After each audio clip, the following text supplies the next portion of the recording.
Hey guys, we're back with more Morrowind, and we have two more tasks, and we have to speak to the temple and demand to speak with the false god Vivek. So let me actually head back in the direction of Cool so I can take boats down in that direction.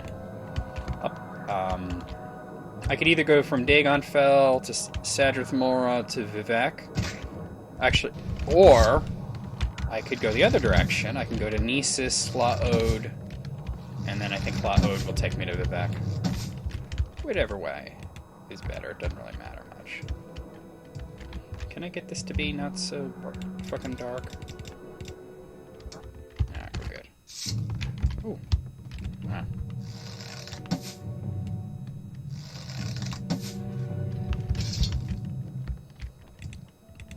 More in this direction. Okay.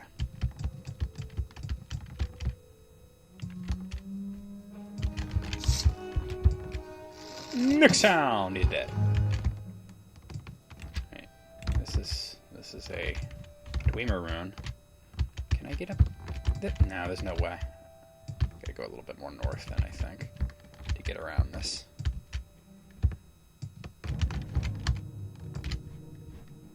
Right above me.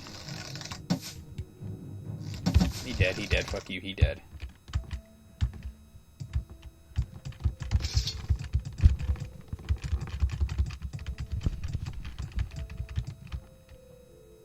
Yee!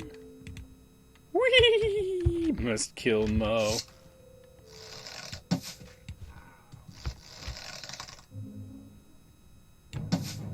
Right as I was aiming, he decided to swoop down. There we go. He dead. Fuck you, he dead.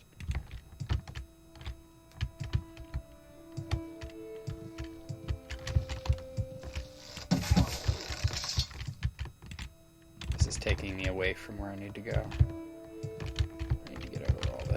Oh. Oopsie daisy. No, not quite. Here we go. Almost. Come on.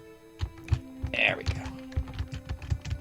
Can't always do that, but when you can, it's pretty fucking cool. Ah! There we go. Ugh. Had to kind of force my way through there.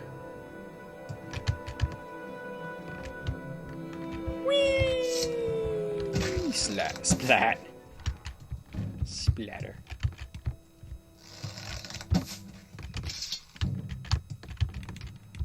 That's cool right there, so coming right up on it. Okay. Should be able to see it soon. Yeah, I can see it. I can see the egg mine that's near it anyway. That's just a Kwama worker. We don't need to fuck with that.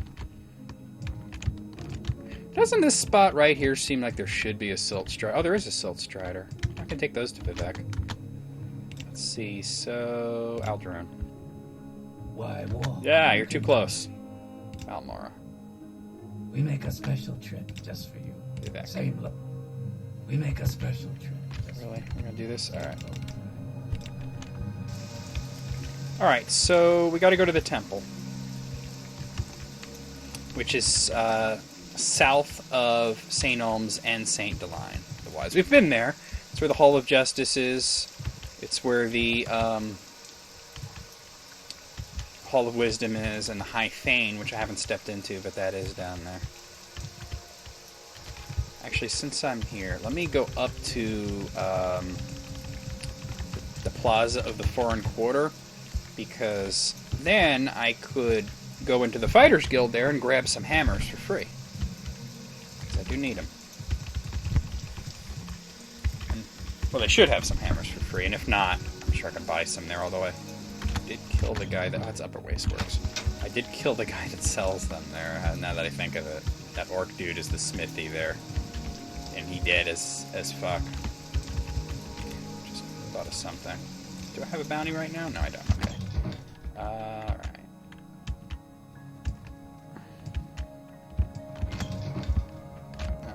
Should be a chest somewhere. Stay as long as you like. Would be Looking for it. privilege to talk with you. Guild some. There we go. So I'll take those two. Alright.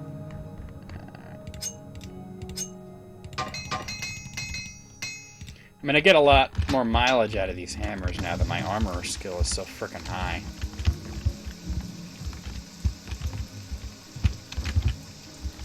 Whee! Splat. Whee! Nope, not a splat that time. Alright, so go down here. This should be the Redorin Canton. And go around that.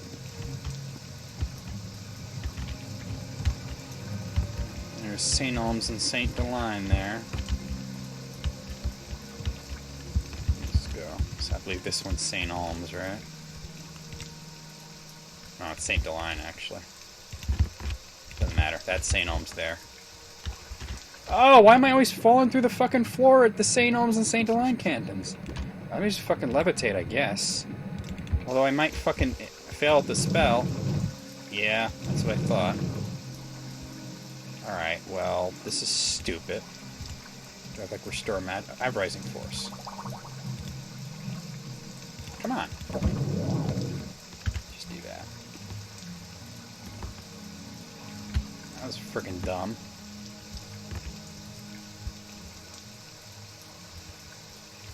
So I believe we gotta talk to, first, someone on the outside of the temple, and then we gotta go into the High Fane. I think that's how I remember it. If I did the temple quest, because you could join the temple as well, I'd be pretty familiar with it, but I decided to skip that because it's pretty lengthy.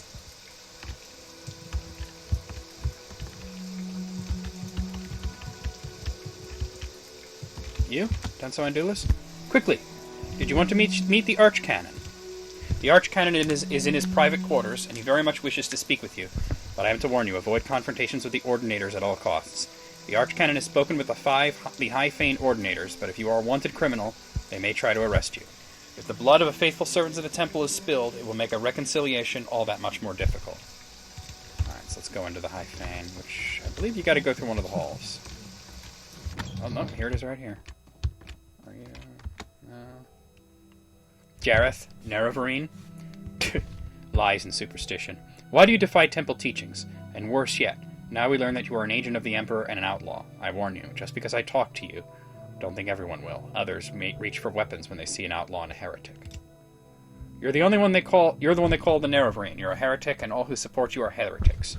You may think Imperial law protects heretics, and you may be right, but some of the temple faithful care little for Imperial law. Well, you're not the guy I want to talk to anyway. I think he's up here. It's one of these. It's not her. It's this. Is it this guy? Leave me. No.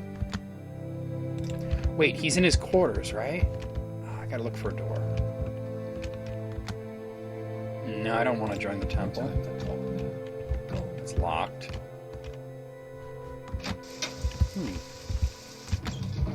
Why do I feel like... Why do I feel like I gotta get through that door? I could use my Amulet of Shadows. Actually, first let me do one of these. Alright, now use my Amulet of Shadows.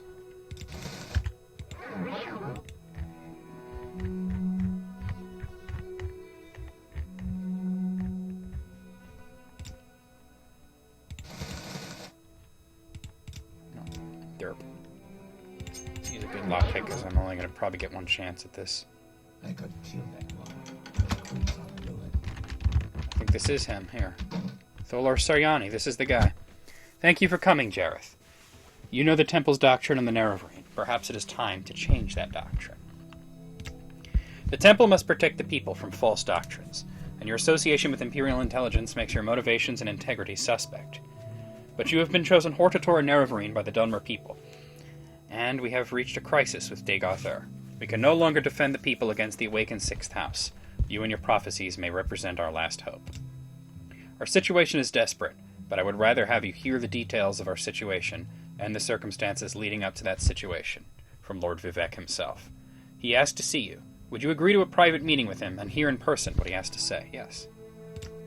Good. Here are 2 keys, one to the private back entrance to my quarters, the other to a locked entrance to Lord Vivek's palace. I regret that at present the Ordinators are not completely under my control, so for now I ask that you avoid confrontation with them. Lord Vivek is expecting you. His lordship is remarkably patient, but perhaps it would be better not to keep him waiting.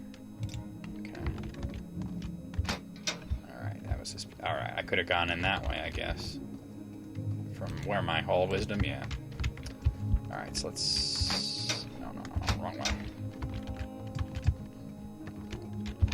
That's the library. I gotta get outside. Corner.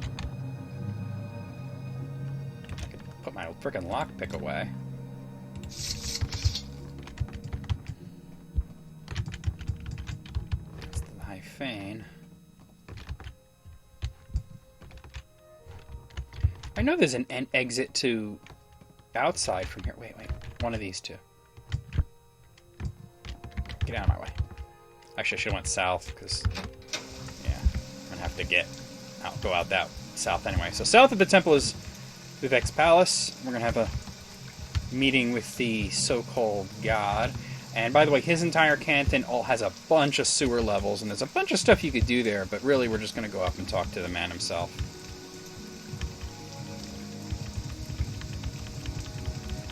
Pick the lock if you want. It's 100. But we have a key. It's trapped, but we have a key. So that is him. That is Vivek. Notice how he's half gray, representing the Dunmer people, and half... Oh, shit. I don't know. Gold? Should it be silver for Keimer? Whatever. Speak with him. I expected you. We have business, you and I. When I was young like you, I was very impatient, so I will keep our business short. Then, later, there may be time for other things. First, I propose to remove my curse upon the Nerevarine, end the persecution of the dissident priests, and proclaim to all Morrowind that Jareth is the incarnate and Nerevarine, the prophesied savior of Morrowind and the last hope to withstand the menace of Dagoth and the Sixth House. These things I will do whether you wish or not. Next, I propose to surrender to you the power and responsibility of defeating Dagoth. You may choose to refuse. I will not compel you. You will receive the power as a gift in the form of an artifact called Wraithguard. You may accept the gift, then do with it as you will. You will receive the responsibility as an oath. You may give your oath, then keep it or break it as you like. First, will you accept Wraithguard as a gift? Yes. Good, sensible of you. And now we will give your oath before all gods and men, before all spirits, visible and invisible, before my honor and your honor, to dedicate yourself and Wraithguard to the defeat and destruction of Dagoth and the preservation of Morrowind and its people. Yes. Not very sensible, but very good. I was hoping for someone who would have no hesitations about making such an oath. You will now have a brief, momentary sensation of time passing. Don't be alarmed. You are being taken out of time in order to avoid the unpleasant experience of learning how to use Wraithguard. It will be over before... There's a brief sensation of motion in total darkness, floating, but without a sense of weight or direction. You know it. Now, I will notify the temple that you are our champion. There shall be no more persecution of the dissident priests, and I hope both sides shall swiftly be reconciled. We have time for questions if you like, or you may leave as you wish. But I think there are at least two things you ought to know before you leave. How to use Wraithguard, and how to defeat Dagoth. Let's ask about that. To defeat Dagoth, go to Red Mountain and recover the artifact hammer Sunder from Gate Citadel Veminal. Then recover the artifact blade Keening from Gate Citadel Odrosel. Then proceed with Wraithguard, Sunder, and Keening to the Citadel of Dagoth. Within the Citadel, find the Heart of Lorcan. Use the 3 artifacts to sever Dagoth connection to the heart, and he will be destroyed, and the blight ended on Morrowind. To destroy Dagoth, you must sever his connection with the Heart of Lorcan. To do this, strike the heart with the artifact hammer Sunder once. Then strike the heart more than once with the artifact blade Keening.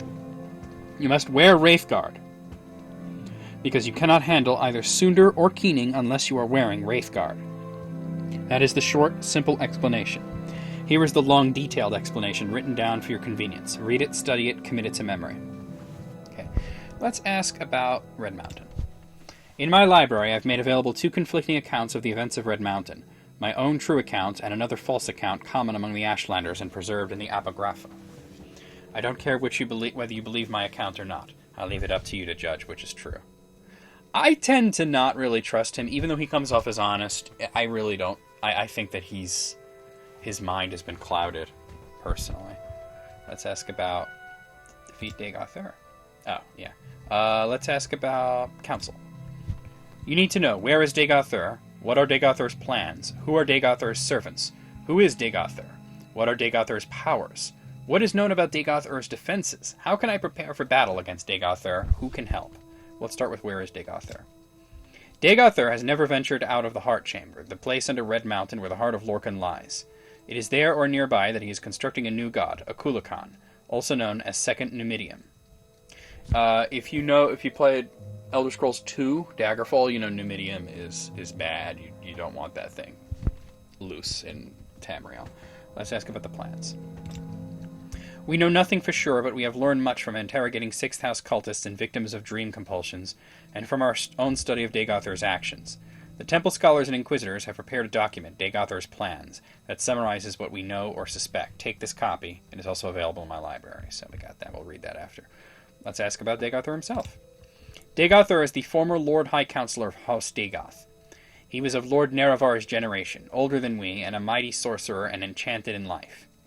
In his sustained shadow immortality, he appeared to be a highly intelligent, severely deluded immortal monster with unparalleled supernatural abilities.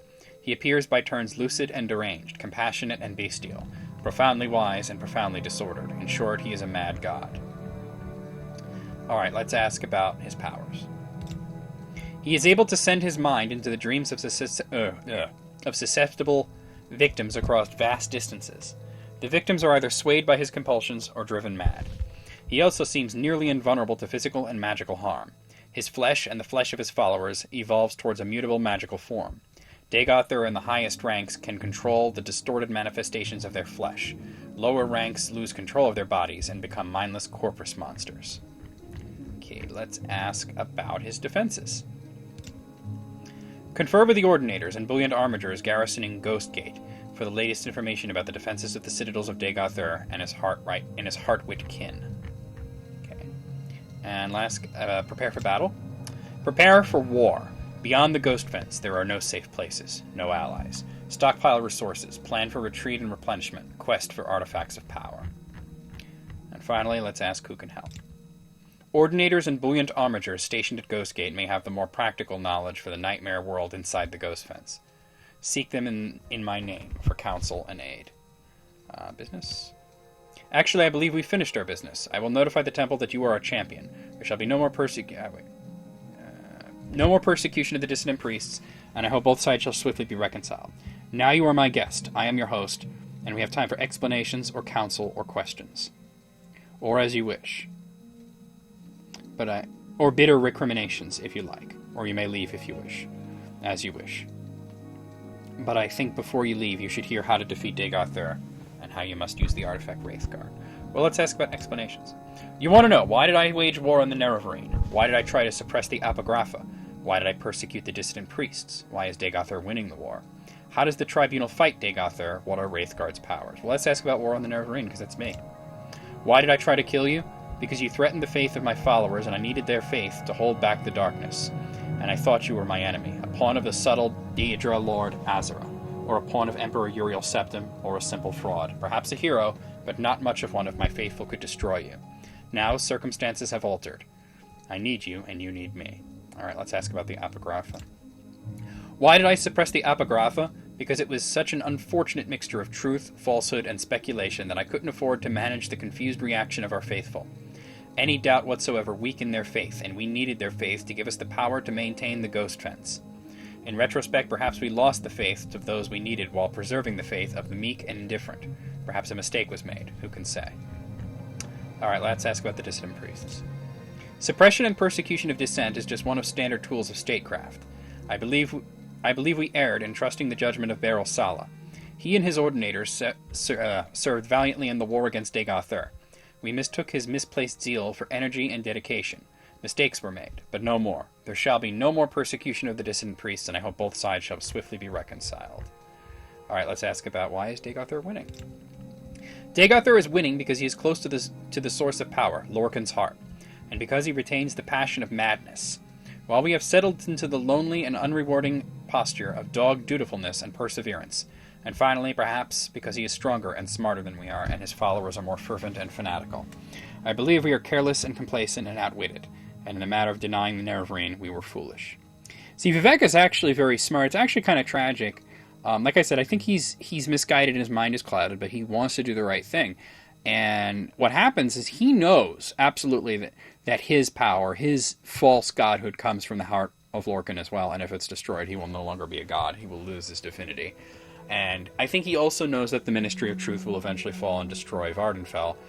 but the rest of Tamriel will be saved because you stop the new Numidium from being unleashed onto the world. So, acceptable losses. Let's ask about the Tribunal's fight with Dagothr. In the past, the Tribunal made seasonal campaigns to Red Mountain. We slew Dagothr and his kin, though the Heart always revived them in time. Later, when we realized we couldn't destroy them, we created the Ghost Fence to contain the threat. These solutions were effective until Dagothr ambushed us and captured Sundar and Keening. Since that time, our fortunes have waned, and his increased. Alright, let's ask about Wraithguard. Wraithguard's primary function is to protect the wearer from the fatal energies of the artifacts Sundar and Keening. It also has minor protective enchantments against physical and magical damage that you may find useful. Okay, so let's see. Alright, let's ask about questions. You were curious. What really happened at Red Mountain? What really happened to the Dwemer? What was the Dwemer's sin? What is it like to be a god? Do I remember being mortal? How do I feel about the people of Morrowind? Well, let's ask about Red Mountain first. In my library, I've made available... Okay, yeah, we've heard that already, kind of. Okay, let's ask about the Dwemer. I have no idea what happened to the Dwemer. I have no sense of them in the timeless divine world outside of mortal time. And in fact, if I did believe they existed, I would be in no hurry to make contact with them. They may, with some justice, hold the Dunmer race responsible for their fate. My intuition is that they are gone forever, and that is perfectly fine with me. Let's ask about the Dwemer's sin. The sin of the Dwemer was the creation of a new god from the substance of a dead god, Lorcan. There was also the sin for which we would destroy Dagothr. I hesitate to call it sin. More properly, call it destructive evil. The sin of the Tribunal, however, is in the breaking of an oath to Azura to forbear the tapping of the heart with Kagranak's tools, and in the folly of seeking to become gods.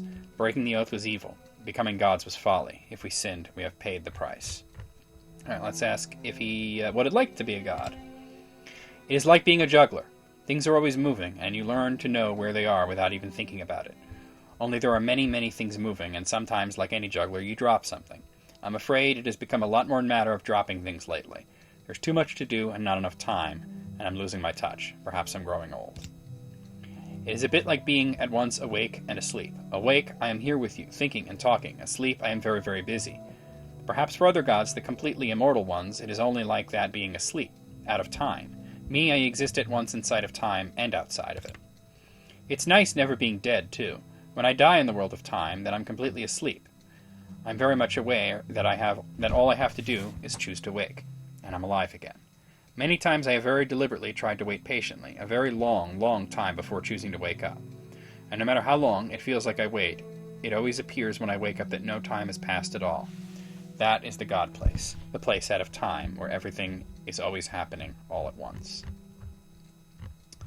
Alright, let's ask if he remembers what it's like being mortal. I remember, but I do not feel it. I do not feel it. I can, if I choose, remember the feeling, but I do not choose. It is very, very sad being mortal. There is happiness, yes, but mostly sadness. As I have said, count only the happy hours. For mortals, they are all too few. But for gods, for me, there is no more feeling, only knowing. Not quite no more feeling. I still want to win. I want to defeat Dagothr. Perhaps I have lost the feeling for the people, for their suffering. I don't want that feeling. It is of no use to me.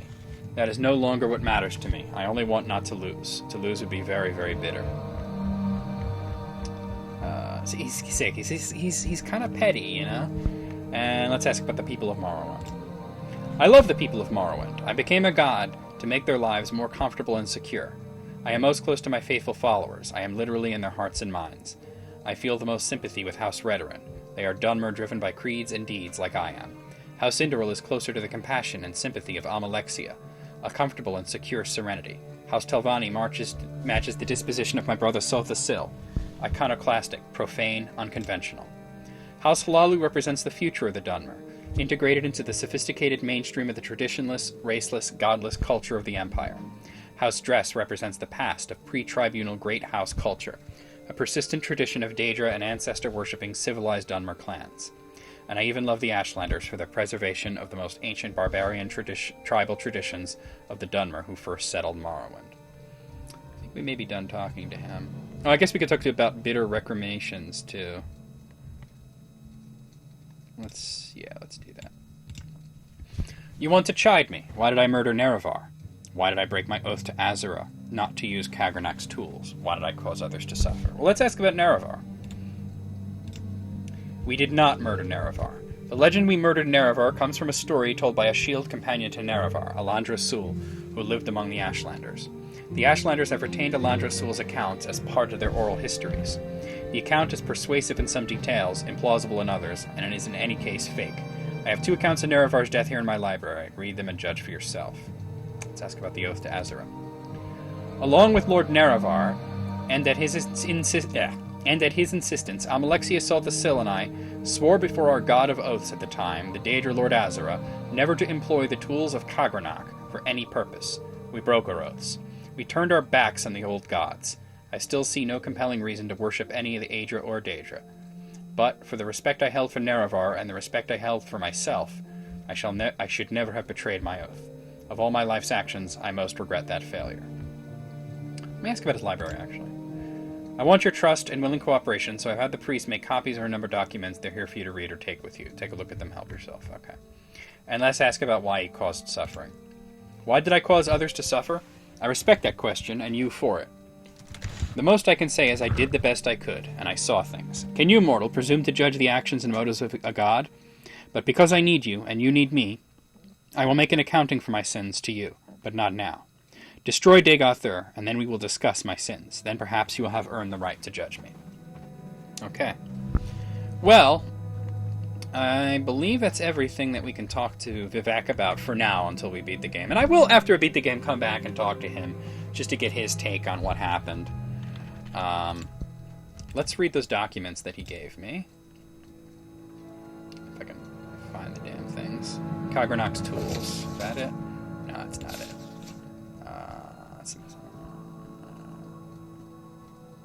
Plan to defeat Dagoth-Ur. For the past 20 years, the Tribunal have tried unsuccessfully to execute this plan. However, we failed because we were required to stage an assault and simultaneously maintain the Ghost Fence to prevent the threatened large-scale breakout of Dagoth-Ur's blighted hosts. With the Nerevarine leading the assault and the Tribunal free to devote their full energies to maintaining the Ghost Fence, this plan has a greater chance of success. Unfortunately, however, the loss of the artifacts Sunder and Keening and the recent increase in Dagoth-Ur's strength poses new problems for the execution of the plan. Therefore, our proposed plan is the following 5 phases. 1. A series of aggressive raids to scout inside the Ghost Fence. 2. A series of aggressive raids to neutralize Dagoth-Ur's Ash Vampire kin and recover artifacts from the bodies of his kin. I already killed 1 Ash Vampire. And 3. An assault of Gate Citadel Veminal to neutralize Dagoth Venom and recover the artifact hammer Sunder. 4. An assault of Gate Citadel Odrasol to neutralize Dagoth Odros and recover the artifact Blade Keening. 5. An assault of the Citadel Dagoth with the artifacts Wraithguard, Sunder, and Keening to sever Dagoth-Ur's connection to the Heart of Lorkhan and thus to destroy Dagoth-Ur. Phase 1. The Tribunal Ordinators and Bullion Armigers are familiar with the terrain and will provide maps and current intelligent reports. The region inside the Ghost Fence is dangerous, and the Nerevarine will need to be familiar with its particular challenges. After measuring skills and resources against Dagoth-Ur's defenses, the Nerevarine will know better how to pace a campaign, alternating raids with improving skill, getting better equipment, and stockpiling resources. I pretty much don't need to do that, because I know where everything is, and I know how to get around. Phase 2. Raids upon Ash Vampire Citadels. Dagoth-Ur's kin have become markedly more powerful in recent decades after remaining stable for thousands of years. If they can be individually isolated and destroyed, they will not be able to support Dagoth-Ur in later stages of the war. It may also be that the dramatic increase in their power comes from the items enchanted by Dagoth-Ur. Salvage of such items might contribute to our resources. And this is essential to recover the artifact handed to Sunder for Phase 5. The Ash Vampire Dagoth Venom has possession of Sunder and probably seeks to discover the secrets of its enchantments. He may also have access to notebooks and journals of Kagranach that have survived in the Dwemer workshops of Veminal. Essential to recover the artifact Blade Keening for Phase 5. The Ash Vampire Dagoth Odros has possession of Keening and probably seeks to discover the secrets of its enchantments. He may also have access to notebooks and journals of Kagranach that have survived in the Dwemer workshops of Odrasol. All the previous stages are preparations for this stage. Recent expeditions show that Citadel Dagoth has undergone extensive expansion. The location will need to be explored carefully. The known route to the Heart Chamber will be well defended. Alternate routes may still exist. Dagoth-Ur will have anticipated our plan to destroy him by attacking the Heart, and he will almost certainly personally oppose approach to the Heart Chamber. Together the Tribunal could not defeat him, and he has grown stronger since then. Admittedly, the Tribunal had the distraction of maintaining the Ghost Fence simultaneously with fighting Dagoth-Ur, but even so the challenge seems daunting. The adoption of this phased campaign seems to offer the best chances for success. In retrospect, the Tribunal's decision to directly assault Citadel Dagoth, rather than proceed step-by-step through lesser objectives, must be seen to have been a serious error. The Tribunal did not feel it had the option of a slow-paced and deliberate campaign, given that they have so many other competing priorities, not the least of which was the maintenance of the Ghost Fence and the outer defenses surrounding Red Mountain. The Nerevarine, on the other hand, should be best served by a careful step-by-step advance with the additional advantage of building confidence along the way, while successes would undermine Dagoth-Ur's own assurance in his defenses. The source of Dagoth-Ur's supernatural power is the Heart of Lorkhan. The Heart is also the source of the Tribunal's divine power. See, they're upfront about that. During mythic times, the gods took and hid Lorkhan's heart beneath Red Mountain as a punishment for creating the mortal plane. The Dwemer discovered the heart while building underground colonies. High Craft Lord Kagrenak created enchanted tools intended to tap the power of the heart. The War of the First Council was fought to prevent this sacrilege. Kagrenak's use of these tools and the disappearance of the Dwemer race marked the end of the war. Kagrenak's tools were covered by Lord Nerevar and Dagoth-Ur. Dagoth-Ur was left to guard the tools, while Nerevar came to consult with us, his advisors. In Nerevar's absence, Dagoth-Ur experimented with the tools upon the heart, and was corrupted. We returned to discover a deranged Dagoth-Ur who refused to turn over the tools. When he attacked us, we drove him away. We left Red Mountain with the tools, and subsequently Sotha Sil discovered their secrets. Collectively, we used the tools to establish a connection with the heart, enabling ourselves to transform our mortal natures. Thus we became the Tribunal. Dagoth-Ur had survived our attacks, and without the tools, in a manner not well understood, Dagoth-Ur also managed to establish a connection with the heart and to transform himself into an immortal being. Our plan to destroy Dagoth-Ur also runs the risk of destroying the Tribunal. The plan is to permanently disrupt Kagrenak's enchantments upon the heart, severing connections with Dagoth-Ur and ourselves, and rendering all of us once again mortal. A mortal Dagoth-Ur may then be destroyed by mundane means. The loss of godhood and the possible death of the Tribunal are judged a necessary risk and sacrifice. The normal procedure for establishing connection with the heart is a three-step process. The wearer of Wraithguard strikes the heart with the hammer Sundar, causing the heart to produce a pure tone. When the wearer of the Wraithguard strikes the heart with the blade Keening, shattering the pure tone into a prism of tone shades. These tone shades are then imprinted upon the substance of the wearer of Wraithguard, giving him an immortal and divine nature. The Nerevarine will not be taught the secret rituals required to perform the third step.